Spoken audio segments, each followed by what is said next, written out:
Hey everybody, what's going on? I'm Geno Reynolds and this is WAND Presents The Real Geno. Today we're going to take a look at an action comedy that celebrates following your dreams and the special bond between siblings. Today, let's take a look at the action comedy Polite Society. So, let's do this. May I cut in? Let's dance. I'm Ria Khan. I am going to be a stunt woman. My sister Lena is the only person who believes in me.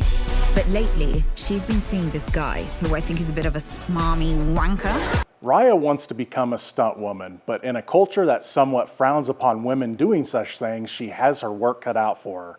After her sister gets engaged to a man that she feels is going to ruin her sister's life, Raya springs into action to put an end to the possible sham marriage. Okay, so bear with me here. What even is this movie, you ask? Well, part of me still doesn't know how to explain it, but I can tell you that I had a lot of fun watching it. While I didn't get a ton of big LOL moments, the whole movie is subtly funny throughout. Also, while it wasn't as action-packed as I was hoping that it would be, when the action did happen, it was both a lot of fun and at times really funny. Tonally, well, this one is a bit tricky. In some ways, tonally, this movie kind of reminded me of Sorry to Bother You. Now, hear me out on this one. While this movie doesn't go full-on weird like that movie did, it still kind of has the same feel that it did throughout. The movie sets up a world where when a conflict arises, a fight could break out that, in the end, has no real consequences. Similar to something like Scott Pilgrim vs. the World, only less video game, more kung fu action flick. How it compares to Sorry to Bother You is that you're already in this strange world, but you know deep down that it's going to get stranger. Not knowing what's going on beneath the surface is what really keeps you interested the whole time. Again, while you can't expect a movie to go full-on weird like Sorry to Bother You did, and if you've seen it, you know how weird that one got, you can expect the story to have a strange turn nevertheless. This is just one place where my very minor complaints about the movie reside.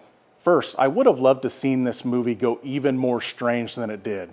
Second, I could have used a little bit more action. Lastly, though I understand why they didn't go this direction, I would have loved to have seen this movie be R-rated. That being said, none of these complaints changed my enjoyment of the movie one bit. So, if you couldn't tell, I recommend this one, if you can find it in theaters anyway. I had to travel to see this movie, but for me, it was worth it. While I didn't get everything I wanted, I still had a really good time throughout the movie's entire runtime. The subtle humor, the action, and the where the heck is this one going storyline kept me invested the whole way through. If you want to see Polite Society, you can check it out in theaters right now. Again, if you can find it. I'm pretty sure I drew blood. Make sure to follow me at WANDTV.com as well as subscribe to my YouTube channel, The Real Geno. You can also follow me on Facebook, Instagram, and Twitter, also at The Real Geno. That's going to be it for this edition of WAND Presents The Real Geno. As always, I am your host, The Real Geno, Geno Reynolds. Until next time, I am the Fury.